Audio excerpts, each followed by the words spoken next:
Class 5 विज्ञान अध्याय 6 बूंद बूंद दरिया दरिया बात पुरानी।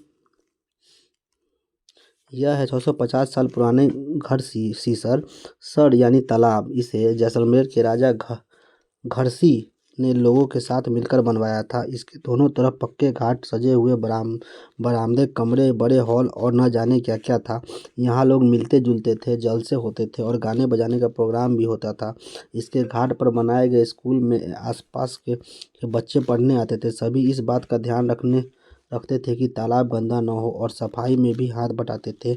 मीलों तक फैले इस घर सीसर में बारिश का पानी इकट्ठा हो जाता था। तालाब इस तरह बनाया गया था कि जब वह पानी से भर जाता तब बाकी पानी बहकर नीचे बने हुए तालाब में चला जाता। जब भी लबालब भर जाता तब पानी तीसरे तालाब में चला जाता। इस तरह 9 तालाब एक दूसरे से आपस में जुड़े थे। पूरे साल पानी की कोई परेशानी नहीं होती थी। पर आज घड़ीसर जैसे जैसे उजड़ सा गया है। 9 तालाबों के रास्ते में मकान और कॉलोनियाँ बन गई है। यहाँ इकट्ठा होने वाली पानी अब तालाब की तरफ न जाकर बेकार बह जाती है। अलबरूनी की नज़र से 1000 से भी ज़्यादा साल पहले एक यात्री भारत आया। इसका नाम अलबरूनी था। अलबरूनी जिस देश से आया था उसे आजकल उज़्बेकिस्तान कहते हैं। अलबरूनी ने बहुत सी बारीकी से चीज़ों और जगहों को देखा और उसके बारे में लिखा, खास तौर से वे जो उन्हें अपने देश से अलग लगी। चलो देखिए अलबरूनी उस समय के तालाबों के बारे में क्या लिखता है। यहाँ के लोग तालाब बनाने में तो माहिर है। अगर हमारे देश के लोग इन्हें देखेंगे तो हैरान रह जाएंगे। बहुत बड़े बड़े भारी पत्थरों को लोहे के कुंडों और सरियों से जोड़कर तालाब के चारों तरफ चबूतरे बनाए जाते हैं। इन चबूतरों के बीच में ऊपर से नीचे जाती है सीढ़ियाँ की लंबी कतारें होती है। लोगों के उतरने चढ़ने के रास्ते अलग होते हैं। यहाँ कभी भीड़ लगने की परेशानी नहीं होती। आज इतिहास पढ़ने वाले लोगों को अलबरूनी की किताबों से उस जमाने के बारे में बहुत कुछ पता चला है। यह डाक टिकट 1973 में छपी थी, जब उनके जन्म के 1000 साल पूरे हुए थे। देखो और पता करो, अपने स्कूल के आसपास इलाकों को देखो। क्या वहाँ कच्चा मैदान, पक्की सीमेंट से बनी सड़कें, नालियाँ आदि इलाका किस तरीक़ा का है? जैसे ढाल बनाने वाला, पथरीला या किस तरह का? तुम्हें क्या लगता है बारिश का पानी बहकर कहाँ कहाँ जाता होगा? जैसे ज़मीन में, नालियों में, पाइपों में और गड्ढों में आदि। बूंद बूंद की कीमत। राजस्थान, जैसलमेर के अलावा बहुत बहुत से इलाके हैं जहाँ साल साल में बहुत ही कम दिन बारिश होती है। यहाँ की नदियों में भी भी साल में कई महीनों तक पानी रहता है। शिक्षक संकेत। बच्चों को बताएं कि अलबरूनी की किताब किस तरीके से इतिहास के बारे में जानने में मदद करते हैं। ऐसे ही अन्य इतिहास में स्रोत जैसे इमारतें, दस्तावेज, सिक्के, चित्र आदि के बारे में चर्चा करें। उज़्बेकिस्तान को संसार के नक्शे में ढूंढने में बच्चों की मदद करें। सोचो ऐसे ऐसे में भी कि यहाँ के ज़्यादातर जानवरों में पानी की कमी क्यों नहीं थी। लोग बारिश की हर बूंद की कीमत को जानते थे। पानी को इकट्ठा करने के लिए तालाब और जोहार बनवाते थे। यह एक साझी सबकी जरूरत थी, इसलिए इंतजाम में भी सभी जुड़ते, चाहे व्यापारी हो या मजदूर। तालाब में से कुछ पानी ज़मीन सोख लेता है। इस तरह ज़मीन से आसपास के कुएं और बावड़ियों में भी पानी पहुंच जाता। आसपास की ज़मीन भी नम और उपजाऊ हो जाती। घर घर में बारिश का पानी इकट्ठा करने का इंतजाम होता है। सामने दिए गए चित्र में निशान लगाओ कि छत पर बरसाने वाला पानी ज़मीन के नीचे बने टैंक में कैसे पहुंचेगा। तुमने क्या बावड़ी देखी है? इस चित्र को देखो। क्या तुम अंदाज़ा लगा पा रहे हो कि ये सीढ़ियाँ ज़मीन के नीचे कई मंजिल तक जा रही है? पानी ऊपर से खींचने के बजाय लोग खुद पानी तक पहुंच सकते थे, इसलिए कुछ लोग इसे सीढ़ीदार कुआं भी कहते हैं। पुराने ज़माने में लोग काफ़िले बनाकर लंबे सफ़र तय करते थे। अक्सर लोगों का मानना था कि प्यासे यात्रियों को पानी पिलाना बहुत ही अच्छा काम होता है, इसलिए कई जगह बहुत ही सुंदर बावड़ियाँ बनवाई गई थी। शिक्षक संकेत। ज़मीन पानी किस तरह सोख लेता है? कुएं या बावड़ी में पानी कैसे पहुंच पाता है? चर्चा करें। क्या तुम्हारे यहाँ कभी पानी की किल्लत हुई है? अगर हुई है तो उसका कारण क्या था? अपनी दादी, नानी या किसी और बड़े से बातचीत करो जब वे तुम्हारी उम्र के थे। घर घर में पानी कहाँ से आता है? क्या तब और अब में कोई बदलाव हुआ है? मुसाफिरों के लिए पानी का किस किस तरह का इंतज़ाम होता है, जैसे प्याऊ, मशक या कुछ और? आजकल सफ़र में लोग क्या करते हैं? पानी से जुड़े रिवाज आज भी कहीं कहीं कोई और साल पुराने पानी के स्रोत है, जैसे बावड़ी तालाब, नौला धारा आदि, जिनसे लोगों की पानी की ज़रूरत पूरी होती है। उत्तराखंड के ये फोटो देखो, पानी से जुड़ी कई रिवाज, त्यौहार और जश्न। कई जगह तो आज भी बारिश से तालाब भरने की खुशी में आसपास के मेले का माहौल हो जाता है। यह उत्तराखंड की एक दुल्हन है जो ब्याह ब्याह के बाद नए गांव में आई है। वह झरने या तालाब पर जाकर सिर झुकाती है। आज शहर में इस रिवाज का एक मज़ेदार रूप दिखता है। दुल्हन घर में किसी नल के पास जाकर पूजा करती है। पानी से ही तो जिंदगी जुड़ी है ना। क्या तुम्हारे यहाँ पानी के लिए कुछ खास बर्तन इस्तेमाल होते हैं? यहाँ देखो, इसे सुंदर कुंडों वाले तालाबों के बर्तन में पानी भरा जा रहा है। दूसरे चित्र में चमकदार पीला पीला पीतल का घड़ा है। पानी भरने की जगह पर सुंदर मूर्तियाँ भी बनाई गई है। क्या तुमने कभी पानी की जगह पर सुंदर सुंदर इमारत बनी देखी है? कहाँ?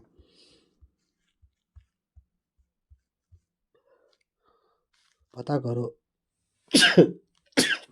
सॉरी।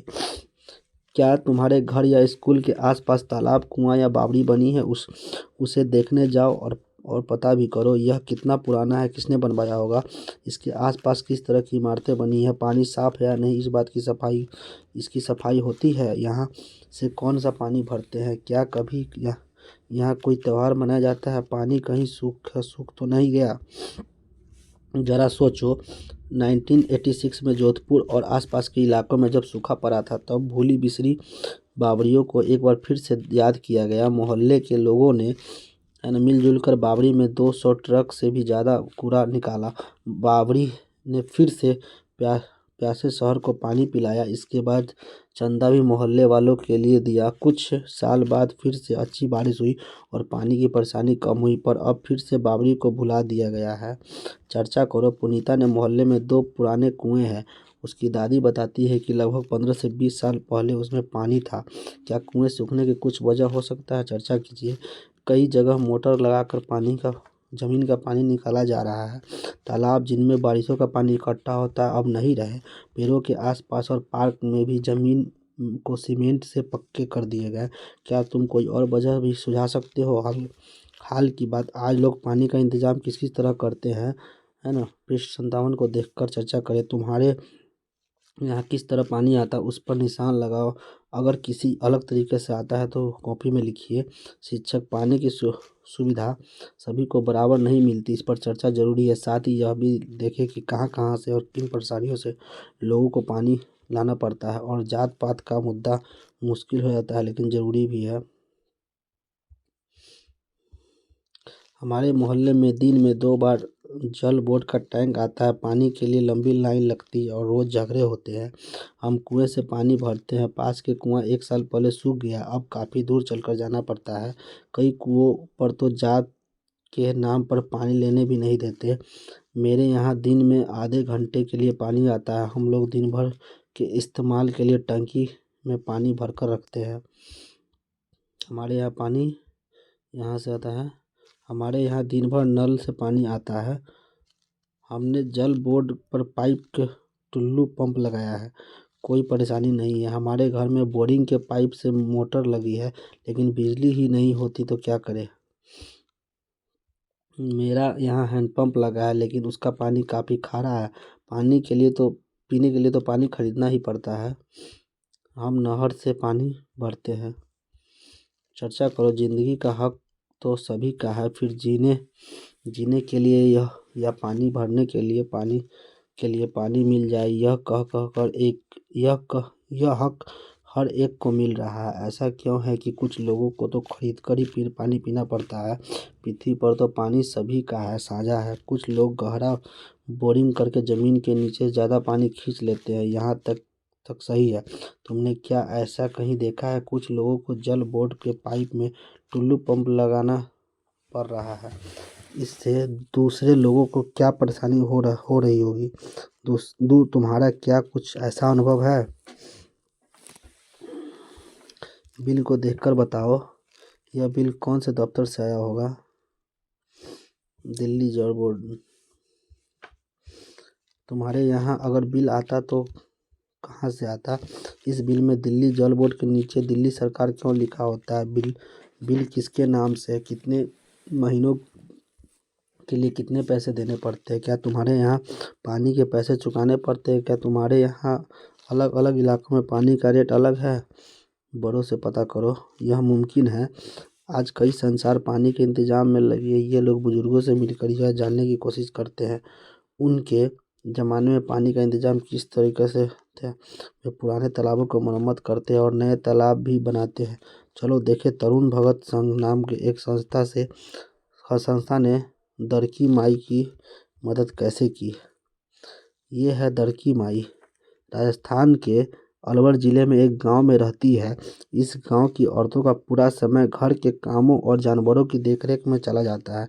कभी कभी तो जानवरों के लिए कुओं से पानी खींचने में पूरी रात लग जाती है। जब गर्मियों में कुएं भी सूख जाते हैं तो गांव छोड़ना पड़ता है। दरकी माई ने पहल की और लोगों ने संस्था के साथ मिलकर तालाब बना लिया। जानवरों के चारे पानी की परेशानी कम हुई और ज़्यादा दूध मिलने लगा। लोगों की कमाई भी बढ़ी। वे लोग अब दूध का मावा बनाकर भी बेचते हैं। 4 गांव की कथा किताब से ली गई है। तुमने इस तरह की क्या कोई और खबर पढ़ी है? लोगों से मिलकर पानी की परेशानी को कैसे दूर किया? क्या किसी पुराने तालाब या बावड़ी को फिर से ठीक करके इस्तेमाल किया? हम क्या समझे? पोस्टर बनाओ। पृथ्वी पर पानी सभी का है, साझा है। कुछ और ऐसे ही नारे सोचो और साथ ही चित्र बनाकर अपना एक सुंदर पोस्टर बनाओ। एक पानी का बिल लाओ, उसे देखकर बताओ यह बिल किस तारीख से किस तारीख तक का है। इस बिल के लिए कितने पैसे भरने पड़ेंगे। इसके अलावा बिल में और क्या क्या देख पा रहे हो, जैसे मरम्मत, टूट फूट आदि पर हुआ खर्च।